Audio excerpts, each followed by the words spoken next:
Shalom Church, mari kita declare pada pagi hari ini ada kemenangan, ada kekuatan, ada pengharapan dalam nama Yesus Kristus. Amin. Haleluya. Here we go. 1, 2, 1, 2, let's go. Firman terangi jalanku, perisai iman di setiap waktu. Yes, lindungiku dari segala. Tak pernah ku ragu, karena Dia bersamaku. Setia menjaga dengan kuasa mulia.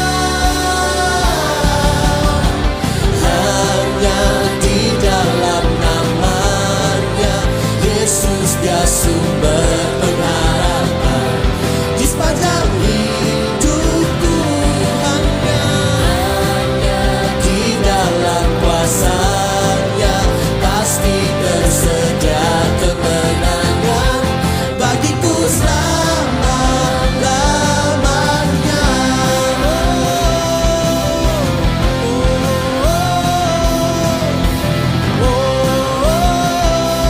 Come on. Kebenaran yang bebaskan, kebenaran yang bebaskan. Selalu berikanku kekuatan hadapi segala tantangan. Tak pernah ku ragu, karena Dia bersamaku. Setia menjaga dengan kuasa mulia. Hanya di dalam namanya Yesus, Dia sumber pengharapan di sepanjang hidupku. Hanya di dalam kuasa-Nya pasti tersedia kemenangan bagiku selama-lamanya. Ada kemenangan, ada pengharapan di dalam namanya. Dalam namanya ada pengharapan, dalam kuasa-Nya kemenangan. Istilah, come on church. Hanya di dalam namanya Yesus, Dia sumber pengharapan di sepanjang hidupku. Come on. Hanya di dalam kuasa-Nya pasti tersedia kemenangan bagiku selama-lama. Hanya di dalam namanya Yesus, Dia sumber pengharapan di sepanjang hidupku. Hanya di dalam kuasa-Nya pasti tersedia kemenangan bagiku selama-lamanya. Selama-lamanya. Jesus. Come on, we declare one more time.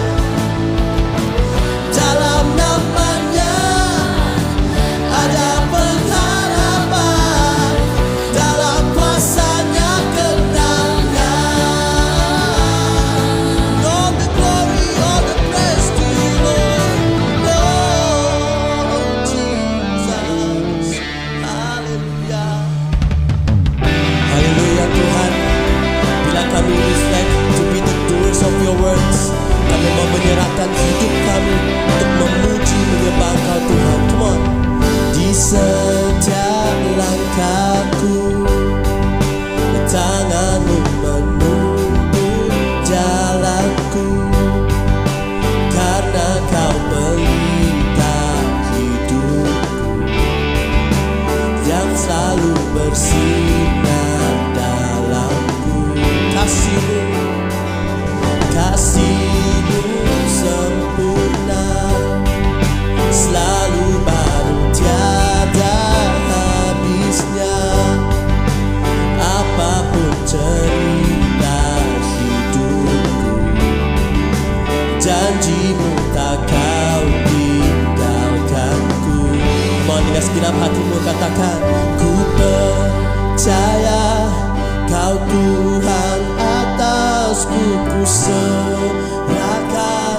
semua masa depanku. Ku tak akan takut, hidupku aman di dalam-Mu.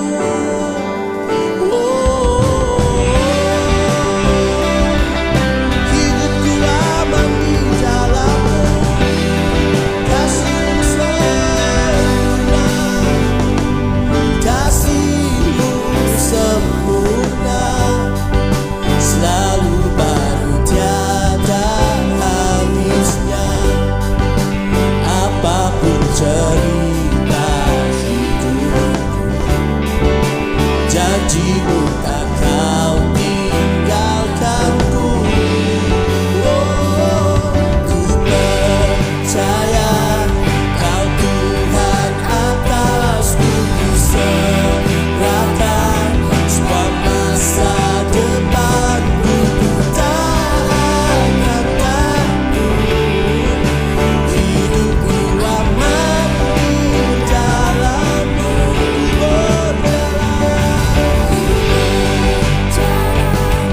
Dalam kebenaran-Mu sumber damai di dalam jiwaku. Kau Yesus yang hidup, tiada yang mustahil bagi-Mu. Come on, declare this. Forever I will sing in Your presence. Forever I will trust in Your will. Your will be done. Your will be done. One more time, come on. Forever I will sing in Your presence. Forever I will trust in Your will.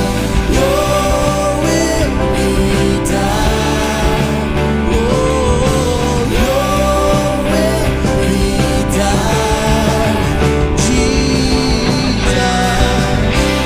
Your will be done. Your will be done.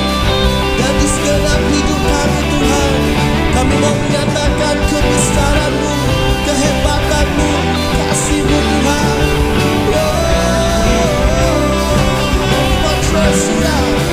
Kau yang berkuasa surga bumi, kan menyembah Yesus Raja segalanya. Kau yang berdaulat surga bumi, kan menyembah Yesus Raja selamanya. Kau yang berkuasa surga bumi, kan menyembah Yesus Raja segalanya. Kau yang berdaulat surga bumi, kan menyembah Yesus Raja segalanya. Come on. Say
dan di seluruh kehidupan kami Bapa. Kami mau nyatakan kebesaran-Mu Tuhan. Kami mau nyatakan kasih-Mu ya Bapa. Because You are so precious to us. You are so meaningful to us, Lord. Hallelujah. Come on, sing this one. All my life I will live up Your praises till the end of the ages. I will sing of Your love. Your love won't stop. Oh, it runs like a river. You have so freely given every piece of Your heart. Come on. All my life I will live up Your praises till the end of the ages. I will sing of Your love. Your love won't stop. Oh, it runs like a river. You have so freely given every piece of Your heart. Oh, His name is Jesus, mighty Redeemer, my hope and my strength. Come on. Oh, I will never forget Him from beginning to ending. He is all that I want. You all that I want. You all that I need. Thank You, Jesus. Thank You, Lord. Forever is Your glory. Forever is Your praise. And forever, Lord, You will reign over us. Thank You, Jesus. Hallelujah. Thank You, Lord. Hallelujah. Hallelujah, Lord. Oh, Rabashirada, Kirababashirada.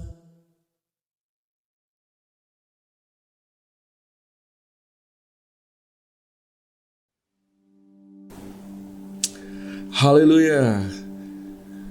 Selamat bertemu kembali di dalam kebaktian kita pada hari ini. Saya berdoa dan saya percaya di mana Anda berada, Anda di dalam keadaan yang bersiap sedia untuk mendengar firman Tuhan. Nah, mari kita buka hati kita, izinkan Roh Kudus untuk menjamah atau menyentuh, melawat kita di saat kita duduk ataupun dimanapun kita berada mendengarkan firman Tuhan. Nah, saya akan khotbahkan hari ini sesuai dengan tema kita pada bulan ini, yaitu doers. Ya, saya percaya Anda telah mendapat beberapa input daripada khotbah atau pengajaran yang bersesuaian dengan tema kita. Nah, pagi hari ini topik khotbah saya adalah faithful doers. Saya akan petik dari Titus pasal yang ketiga ayat yang ke-8. Kata-kata ini benar, berikanlah perhatian terhadap hal-hal tersebut, supaya orang yang beriman kepada Allah berusaha sepenuhnya untuk melakukan segala yang baik serta bermanfaat kepada semua orang. Saudara-saudari yang saya kasihi, kesetiaan atau faithfulness adalah satu perkara yang sangat kurang di dalam kehidupan orang-orang atau mereka yang menyatakan diri mereka telah diselamatkan di dalam anugerah dan kasih karunia Tuhan. Nah, hal ini sesuai dengan firman Tuhan yang dinyatakan dalam Amsal pasal yang ke-20 ayat 6 yang mengatakan, banyak orang menyebut diri baik hati, tetapi orang yang setia siapakah menemukannya? Jadi berdasarkan ayat tersebut, orang yang setia sulit ditemukan. Walau bagaimanapun, kesetiaan adalah karakteristik dari seseorang yang diselamatkan dan yang sungguh-sungguh mengasihi Kristus. Di akhir zaman ini, mereka yang setia melakukan pekerjaan Kristus akan menang bersama-sama dengan Dia untuk mengalahkan segala tipu daya iblis. Kitab Wahyu mengatakan, mereka akan berperang melawan anak domba tetapi anak domba akan mengalahkan mereka. Karena ia adalah Tuhan di atas segala Tuhan dan Raja di atas segala Raja. Mereka yang bersama-sama dengan dia juga akan menang, yaitu mereka yang terpanggil, yang telah dipilih, dan yang setia. Kita semua adalah orang-orang yang terpilih dan terpanggil. Amin. Tetapi persoalannya, apakah kita akan menjadi orang yang setia? Bukan saja kesetiaan melalui iman kita selama ini, tetapi kesetiaan kita melakukan perintah firman Allah seumur hidup kita. Dan soalan ini serius dan harus dijawab dengan jujur dan ikhlas oleh semua orang Kristen, khususnya kepada kita yang berkumpul beribadah pada hari ini. Jadi jawaban Anda akan menentukan sejauh mana kualiti iman Anda. Semakin kita setia, semakin kita matang dalam hubungan kita dengan Kristus. Semakin kita setia, mudah untuk Tuhan mendampingi hidup kita. Maka kesetiaan kita akan meningkatkan peluang kita menjadi lebih efektif, lebih produktif dalam segala usaha yang berkenan di mata Tuhan, di dalam segala rencana Tuhan. Ada 3 isi utama yang akan saya sampaikan berkaitan dengan topik khotbah hari ini, yaitu menjadi faithful doers. Bagaimana kita boleh menjadi faithful doers? Yang pertama, orang yang faithful doers adalah orang yang mengasihi Kristus dan akan melayaninya dengan setia. Jadi seperti yang telah dikatakan oleh Rasul Paulus, tentang diriku, kini aku laksana minuman yang sedang dituangkan sebagai persembahan kepada Allah, dan sudah hampir masanya aku pergi menghadapnya. Aku telah berjuang dalam perjuangan mulia ini. Aku telah sampai ke garis akhir. Aku telah setia dalam iman. Paulus sedang menyampaikan pesan kepada kita pada hari ini bahwa kesetiaan dapat dinyatakan dalam beberapa hal. Jadi yang pertama, jangan takut memberitakan firman Allah, firman Tuhan. Dalam Yeremia 23 ayat 28 mengatakan, biarlah nabi yang mendapat menceritakan mimpinya, tetapi sesiapa mendapat firmanku, biarlah dia menyampaikan firmanku itu dengan benar. Saudara, ini karena orang setia memberitakan firman Tuhan dengan berani dan benar tidak akan dikecewakan. Walaupun di dalam perjuangan ini dia mungkin akan menangis dan mendapat tentangan yang hebat, tetapi dia tetap setia melaksanakan pekerjaannya. Setiap benih firman Tuhan yang dia taburkan dengan suatu sikap dan kepercayaan yang benar akan membawa hasil tuaiannya. Dan dia akan hidup di dalam kegembiraan, menikmati hasil tuaiannya. Seperti yang dikatakan oleh pemazmur, orang yang senantiasa pergi sambil menangis, membawa benih untuk disemai, pasti akan datang lagi dengan bergembira, membawa hasil tuaiannya. Sekiranya kita mengatakan kita mengasihi Kristus, saudara, maka kita tidak akan tawar hati untuk mengerjakan amanah yang telah diberikan kepada kita. Kesetiaan kita menyampaikan kebenaran akan membongkar segala tipu daya dunia kegelapan. Orang yang bersaksi atas nama kebenaran tidak akan takut dengan pandangan orang terhadap diri mereka. Bahkan mereka tidak akan malu memberitakan Injil, walaupun hanya hidup di dalam kesederhanaan. Jadi tujuannya agar orang tidak salah mengerti tentang maksud firman Allah. Jadi oleh sebab itu kita perlu hidup bersesuaian dengan firman Allah, yaitu bukan sekadar pendengar tetapi pelaku firman Tuhan.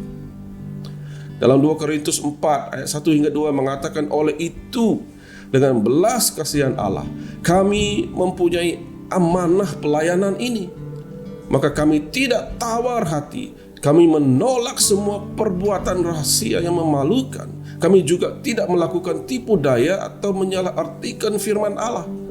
Akan tetapi dengan menyatakan kebenaran, kami menyerahkan diri untuk dinilai oleh hati nurani semua orang di hadapan Allah. Orang Kristen yang mengasihi Kristus, saudara, akan melayani dia, saudara. Yang kedua, orang Kristen yang melayani dia, yang mengasihi dia akan melakukan pelayanan doa dengan penuh komitmen. Dan saya bersyukur semenjak pandemik melanda dunia, melanda di rata-rata tempat, kesannya cukup dahsyat sekali. Tim doa di gereja kita segera memikul tanggung jawab untuk memacu bukan saja pergerakan gereja ke depan, tetapi memastikan sistem daya tahan gereja menghadapi kesan pandemik ini, supaya gereja berada di dalam keadaan yang terbaik, tetap utuh dan kuat. Doa yang berterusan bukan saja menggerakkan tangan Tuhan untuk bekerja, tetapi membina kesatuan di dalam kalangan jemaat. Jadi Tuhan sangat senang dengan gereja yang bersatu. Gereja yang bersatu akan membawa hadirat Tuhan di tengah-tengah jemaatnya. Jadi jemaat yang saya kasihi sekalian, jangan sesekali kita putus asa di dalam doa kita. Dalam Lukas pasal yang ke-18 ayat 1, kemudian Yesus menceritakan ibarat ini, mengajar mereka bahwa mereka harus sentiasa berdoa dan tidak putus asa. Orang yang putus asa di dalam doa seumpama kehilangan nafas Allah di dalam hidupnya. Sebagai gembala, kunci kepada kekuatan dan sehatnya tahap kerohanian sesuai jemaat dinilai dari komitmen jemaat tersebut berdoa. Jadi gereja yang rohani adalah gereja yang berdoa. Kisah Para Rasul 1 ayat 14 mengatakan mereka semuanya dengan sehati terus menerus berdoa bersama orang perempuan dan para ibu Yesus serta saudara-saudaranya. Seterusnya, orang yang mengasihi Kristus juga akan berkomitmen melakukan pelayanan di dalam gereja yang telah diamanahkan kepada dia, yang telah diamanahkan kepada dia. Roma 12 ayat 6 hingga 8 mengatakan kita mempunyai karunia yang berlainan menurut kasih karunia yang diberikan kepada kita. Sekiranya kita dianugerahi karunia untuk bernubuat, maka bernubuatlah menurut kadar iman kita. Kalau untuk melayani, gunakanlah dalam pelayanan kita. Jika untuk mengajar, gunakanlah dalam pengajaran. Orang yang dianugerahi karunia untuk menasihati, hendaklah dia menggunakannya dalam memberikan nasihat. Kalau untuk memberi, lakukanlah dengan murah hati. Kiranya untuk memimpin, berilah pimpinan dengan bersungguh-sungguh. Dan jika untuk menunjukkan belas kasihan, lakukanlah dengan sukacita. Sekali lagi saya bersyukur karena di gereja kita menanamkan satu budaya yang sangat penting, yaitu melibatkan semua jemaat di dalam pelayanan. Saya yakin budaya ini alkitabiah, karena kita semua telah diberikan dengan karunia masing-masing. Kita semua mempunyai panggilan pribadi untuk melayani Tuhan.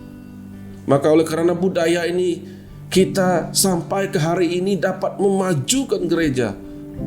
Walaupun pada saat ini masih mempunyai jumlah yang kecil, tetapi mempunyai suatu kapasiti melakukan pekerjaan yang besar untuk Tuhan. Ya, melalui budaya ini kita telah menanam satu mentality small is big. Amin, saudara. Jadi asallah karunia-karunia yang telah diberikan kepada Anda agar ianya semakin tajam. Maksudnya karunia Anda akan menjadi semakin efektif untuk melayani keperluan gereja dan tugasan lain yang telah dipercayakan kepada kita di luar dinding gereja ini sekalipun. Jadi hargailah karunia yang telah diberikan kepada Anda. Karena dengan berbuat demikian Anda akan menghargai pribadi yang bertanggung jawab memberikan, yaitu Yesus sendiri. Kemudian saudara, melalui Roh Kudusnya, karunia Anda akan mendekatkan Anda dengan hikmat, dengan pengetahuan, dengan kuasa Allah Bapa. Kita semua perlukan ini untuk kita hidup pada zaman ini. Amin. Jadi kesetiaan Anda di dalam Kristus juga akan menjadikan Anda pribadi yang suka hadir di dalam kebaktian. Jadi ada 3 jenis orang Kristen. Yang pertama, orang Kristen yang taat beribadah. Yang kedua, orang Kristen yang kadang-kadang beribadah. Yang ketiga, orang Kristen yang tidak mau beribadah. Dia hanya muncul waktu-waktu tertentu saja.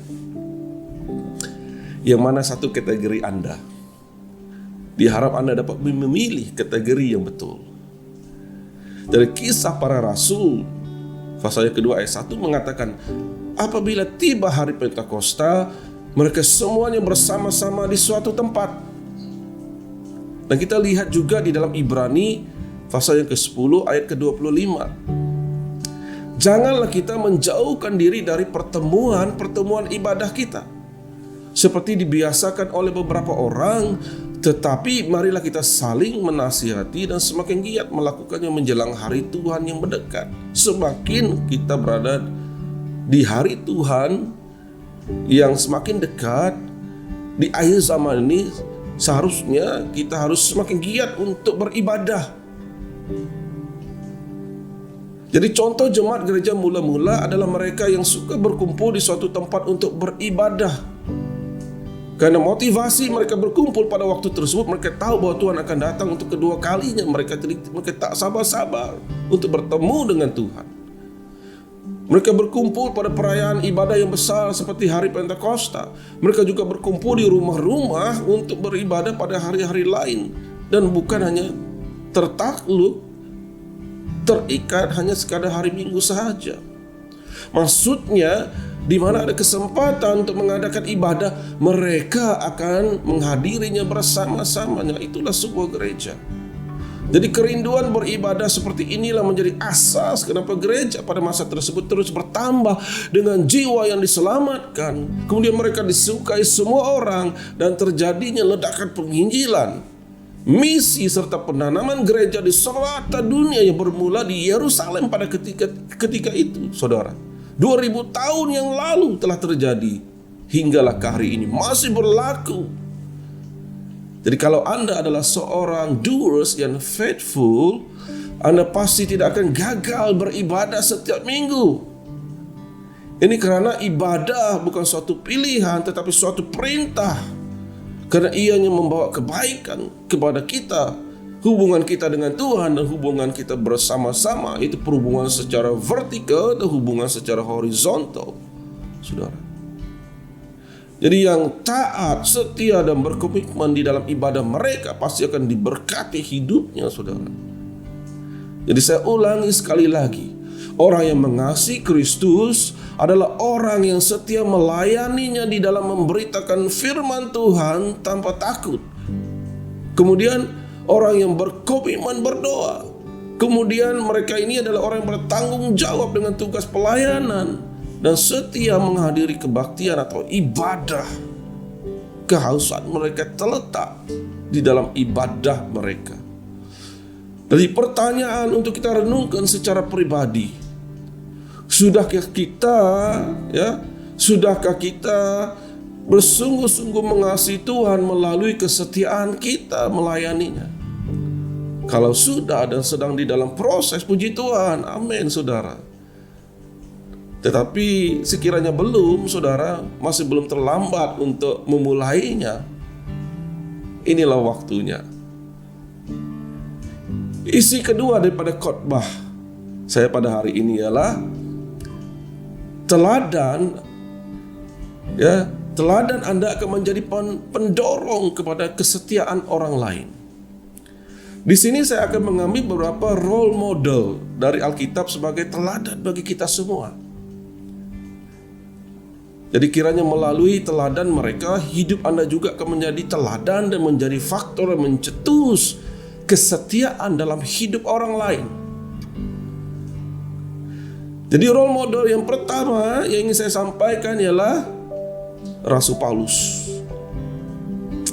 Banyak di antara kita memang sudah sinonim dengan nama Rasul Paulus. Pada awal pengenalan kita tentang dia, Rasul Paulus ini adalah seorang yang kejam. Dia adalah orang yang menganiaya dan menindas orang Kristen di awal pelayanan gereja. Di dalam segala perbuatan jahatnya dan dosanya terhadap umat Tuhan pada masa itu, Tuhan masih mempunyai anugerah yang luar biasa untuknya. Di dalam perjalanannya ke Damsyik, saudara, Tuhan telah muncul dan mentransformasikan hidupnya. Jadi sejak dari itulah Rasul Paulus sudah berubah daripada seorang yang dikenal kejam, jahat dan sebagainya. Dia telah menjadi seorang pemberita Injil dan memenangkan banyak jiwa yang terhilang buat Kristus. Di dalam Kisah Para Rasul 20 ayat 20, Rasul Paulus mengatakan, "Aku tidak pernah menyembunyikan daripadamu sesuatu yang berfaedah kepadamu. Aku menyatakan segalanya kepadamu dan mengajarmu baik di Kail Ramai maupun di rumah masing-masing." Begitu juga di ayat yang ke-21, pasal yang sama, dia juga mengatakan sambil memberikan kesaksian kepada orang Yahudi dan orang Yunani tentang pertaubatan kepada Allah dan iman akan Tuhan Yesus. Serta ayat yang ke-27 katanya, "Aku telah menyatakan kepadamu seluruh kehendak Allah dengan sepenuh kerelaan." Rasul Paulus harus menjadi teladan bagi kita untuk memberitakan Injil. Apa yang dia lakukan bukan karena paksaan, tetapi oleh karena pertaubatan yang sejati. Bila dia bertobat, dia sudah tidak menoleh ke belakang lagi. Misinya adalah ke depan, yaitu mempersiapkan diri untuk melakukan setiap perintah Tuhan Yesus. Hidup lamanya tidak lagi berkuasa mengikat dia. Kepahitan dia terhadap orang Kristen tidak lagi mempengaruhi dia. Luka, kepahitan emosi dan sebagainya sudah tidak ada otoriti lagi. Ini karena dia sudah move on, saudara, dengan bahasa kita hari ini. Dia belajar untuk mentaati Tuhan di dalam seluruh hidupnya. Hidupnya ditentukan oleh Yesus. Hidupnya bukan ditentukan oleh manusia, emosi, pikiran dan sebagainya. Seluruh hidupnya sudah milik Kristus. Jadi bagaimana dengan Anda? Kita semua yang hari ini, sudahkah kita move on atau masih ada yang mengikat? Ada sesuatu yang masih mengikat Anda sampai ke hari ini? Jadi pesan saya, nasihat saya, semakin lama Anda simpan, semakin dalam lukanya. Sampai akhirnya Anda semakin sukar untuk berubah. Kalau ingin berubah, saudara, inilah masa yang terbaik, karena pada masa sekarang, pada masa ini Anda sedang mendengar seruan tersebut. Suara khotbah adalah suara firman Tuhan yang sedang berbicara kepada Anda, ingin mengubahkan kehidupan Anda. Kalau Anda meresponinya, Anda boleh immediately, right now, Tuhan boleh ubahkan hidup Anda. Maka Anda terlepas daripada ikatan-ikatan yang lama, yang merosakkan hubungan Anda, merosakkan iman Anda, merosakkan semangat Anda. Kalau Anda mampu berubah pada hari ini, Anda akan menjadi teladan, saudara. Anda akan menjadi teladan yang akan membuatkan orang lain juga ingin berubah. Itu maksudnya. Jangan sampai perubahan kita tidak mau berubah, kita menjadi batu sandungan orang. Tetapi kita di dalam melayani, tapi sikap di dalam hati kita tidak pernah berubah. Jadi kalau Anda berubah sekarang, Anda akan menjadi berkat. Anda membuat orang lain juga percaya tentang perubahan boleh terjadi. Ada kuasa yang besar di sebalik perubahan Anda. Ini karena orang lain akan didorong untuk berubah bersama-sama dengan Anda. Jadi role model yang kedua, kita berbicara tentang Nabi Musa. Musa juga saya percaya Anda sudah mengenali kehidupannya. Lahir daripada keturunan Yahudi, tetapi diselamatkan oleh Fir'aun yang membenci suku kaumnya dan menjadi putra di istana Fir'aun Mesir. Di istana Fir'aun, ya, di Mesir pada waktu itu. Suatu hari dia membunuh seorang Mesir dan dia melarikan diri ke padang gurun. Di padang gurun Tuhan mengubah hidupnya, saudara. Di padang gurun Tuhan mengubah hidupnya. Ya, Tuhan bertemu dengan dia melalui semak yang terbakar, burning bush. Kemudian Tuhan memerintahkan dia untuk kembali ke Mesir, agar dia menjadi pemimpin yang membawa orang Yahudi keluar dari penderitaan perhambaan. Padang gurun mengubahkan Musa. Kalau Anda di padang gurun hari ini, ada potensi untuk berubah. Jangan cepat-cepat mau keluar daripada padang gurun, saudara. Karena di padang gurun boleh menjadi sahabat Anda. Tempat transformasi terjadi, saudara. Nikmati saja di padang gurun Anda, saudara. Karena di padang gurun, kuasa Tuhan akan lebih nyata lagi. Tuhan akan muncul di padang gurun, saudara, buat Anda. Seperti juga dia muncul di hadapan Musa. Ya, jadi Tuhan tidak muncul di tempat comfort zone kita. Tuhan selalu muncul di tempat mana tempat itu menjadi sukar buat kita, saudara. Jadi Musa pada awalnya meragui panggilan tersebut karena dia ragu dengan kemampuannya sendiri. Dia tidak petah bercakap. Di dalam ketidakkeyakinannya, Tuhan memberi jaminan bahwa Tuhan akan menyertainya. Dari sinilah kita mengetahui peristiwa tentang 10 telah terjadi selepas itu dan berterusan. Sehingga orang-orang Israel, orang-orang Yahudi dilepaskan daripada perhambaan di Mesir, saudara. Jadi Musa telah diangkat Tuhan menjadi pemimpin dan perantara, yaitu nabi. Dalam Bilangan 12 ayat 6 hingga 8, firman-Nya, dengarlah firman-Ku ini. Jika ada seorang nabi Tuhan dalam kalangan kamu, maka aku menyatakan diriku kepadanya melalui penglihatan, dan aku bawa firman kepadanya dalam mimpi. Tetapi tidak demikian halnya dengan hambaku Musa, seorang yang setia dalam seluruh baitku. Dengan dia aku berbicara secara bersemuka, secara jelas, dan bukan dengan teka-teki. Dan dia juga pernah melihat secara jelas akan kemuliaan Tuhan. Mengapakah kamu tidak takut untuk mencemooh hamba-Ku Musa? Yang walaupun pada awalnya dia agak low self esteem, tetapi dia setia melakukan perintah Tuhan, saudara. Sekalipun di padang gurun suka sulit, bukan berhadapan dengan padang gurun, cuacanya ekstrim, ya, tidak ada air, keadaannya begitu kering. Dia paling sukar bagi Musa pada ketika itu adalah berhadapan dengan umatnya sendiri, yaitu orang Yahudi, orang Israel itu sendiri, saudara. Mereka terus komplain, bersungut-sungut. Ya, andai kita ditempatkan di posisi Musa, saya percaya sikap manusiawi kita juga akan ketakutan, saudara.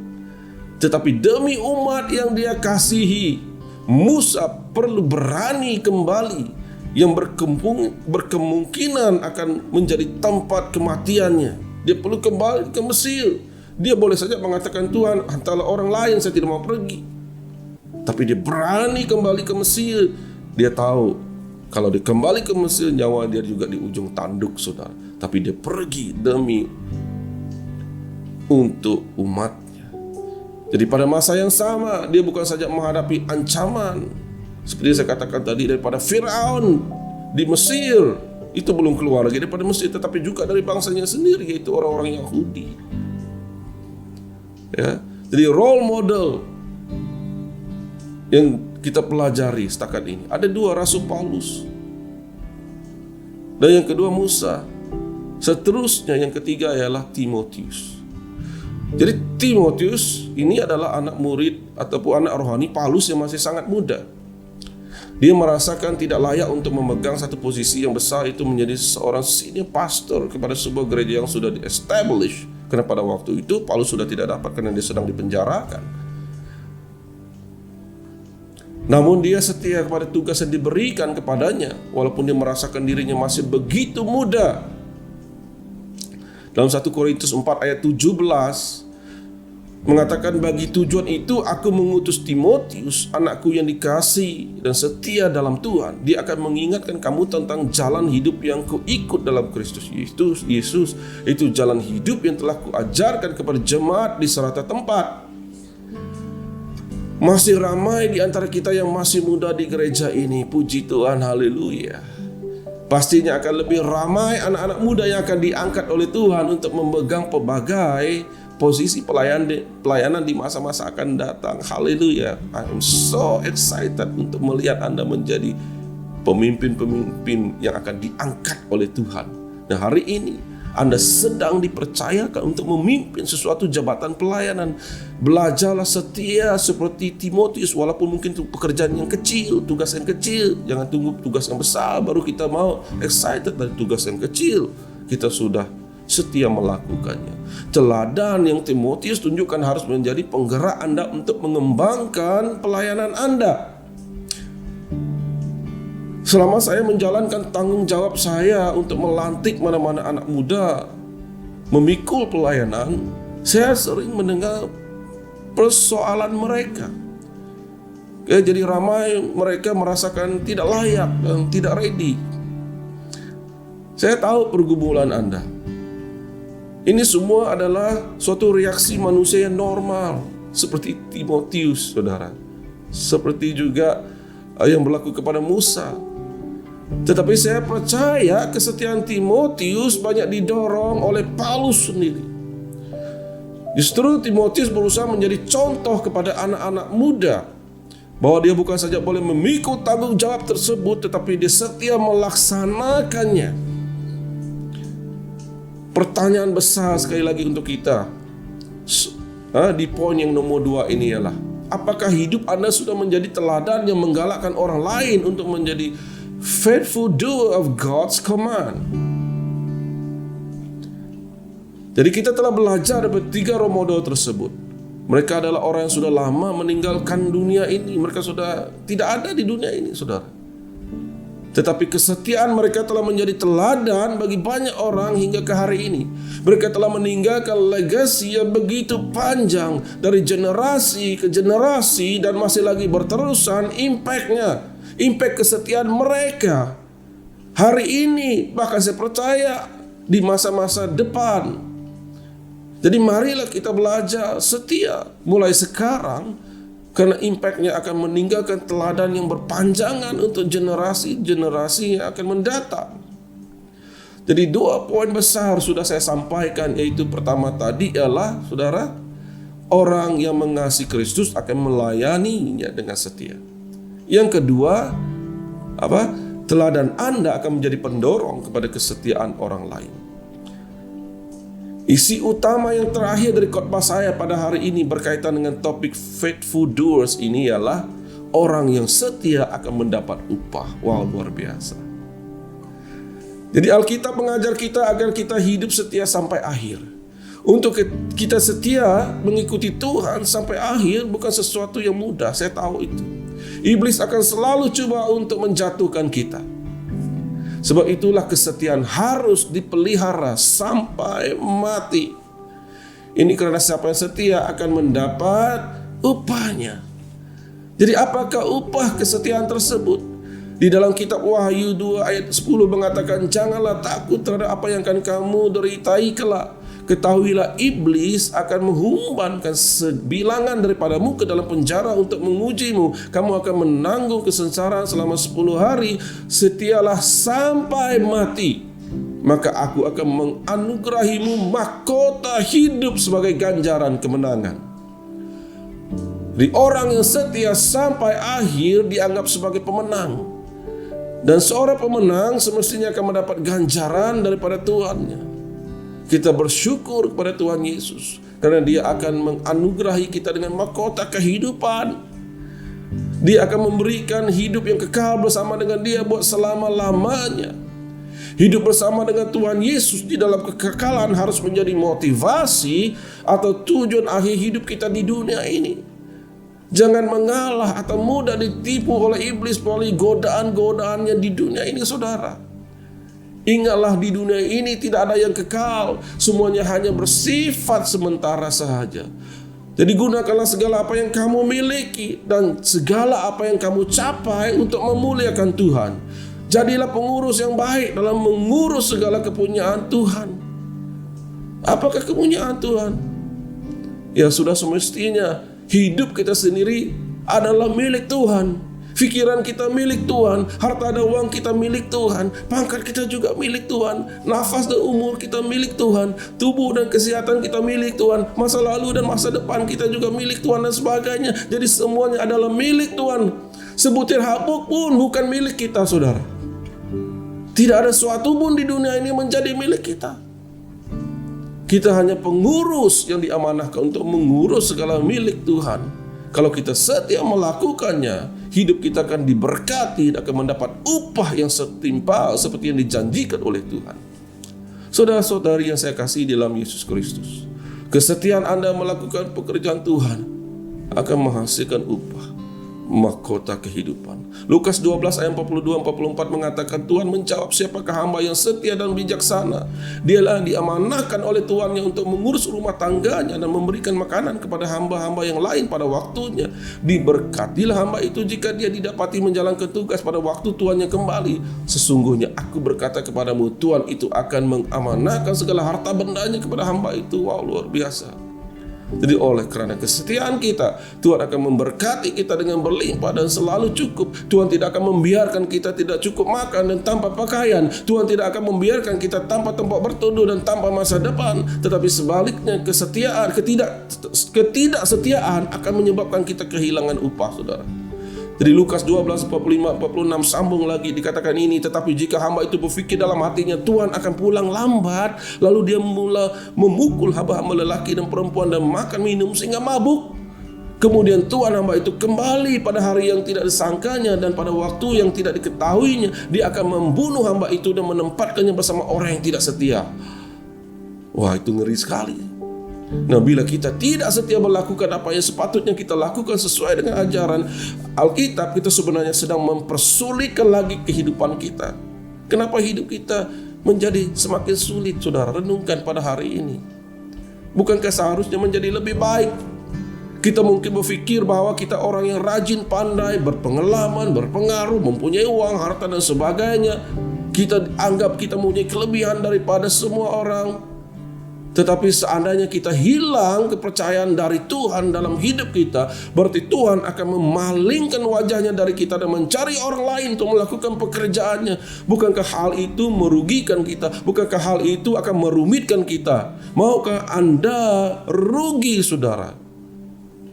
Saya percaya orang yang waras secara rohani dan karakter akan berfikiran dengan penuh hikmat dan kebijaksanaan supaya dia tidak mengalami kerugian. Saya percaya Anda juga tidak mau rugi. Kalau tidak mau rugi, saudara, pada hari ini, bertindaklah sekarang untuk menjadi the faithful doers. Kesimpulannya, saudara, jemaat yang saya kasih, hari ini kita telah belajar satu lagi topik berkaitan tema kita bulan ini. Doers, saudara. Saya ulangi sekali lagi. Isi-isi utama khotbah hari ini sebagai bekalan yang boleh kita pegang dan kita praktikkan. Yang pertama yang saya katakan tadi, apakah isinya? Orang yang siap untuk menjadi faithful doers adalah orang yang mengasihi Kristus dan melayaninya dengan setia. Yang kedua, teladan Anda akan menjadi pendorong kepada kesetiaan orang lain. Dan yang ketiga, orang yang setia akan mendapat upah, saudara. Amin. Mari kita menjadi the faithful doers untuk Tuhan kita Yesus Kristus. Kita pejamkan mata dan kita berdoa. Bapa Surgawi, kami sungguh bersyukur pada pagi hari ini khususnya dimanapun kami berada, Tuhan, firman-Mu sedang berbicara kepada kami secara pribadi dengan dalam. Roh Kudus, Kau berbicara kepada mereka secara pribadi, sehingga firman-Mu menjadi rema yang berkuasa untuk mengubahkan mereka, dan kehidupan mereka hari ini dan hari esoknya akan memulai transformasi seperti yang Kau kehendaki. Kami tidak mau lagi menjadi hanya pendengar. Dari minggu ke minggu kami menjadi pendengar firman Tuhan. Dari minggu ke minggu kami mendengar dan belajar daripada firman Tuhan, tetapi tidak ada action yang dilakukan. Kami sudah mau katakan stop kepada hal itu. Kami mau berubah, bukan saja mau menjadi pendengar, tapi mau menjadi pelaku firman Allah setia sampai akhir. Dan inilah detik permulaannya. Roh Kudus, berikan kekuatan kepada mereka, berikan semangat, berikan api kepada mereka. Revival terang terjadi dalam hati mereka. Urapi mereka, Roh Kudus, jamah mereka pada saat ini dengan kuasa yang meledak pada hidup mereka, dalam hati mereka. Mereka bangkit dan mereka melihat ke depan, siap untuk dipakai, mengerjakan apa yang harus mereka kerjakan, percaya, setia bahwa Tuhan Yesus menyertai mereka. Haleluya. Terima kasih Tuhan buat firman-Mu ini. Haleluya. Dalam nama Tuhan Yesus kami telah berdoa dan bersyukur. Yang percaya katakan bersama-sama dengan saya, amin. Tuhan memberkati.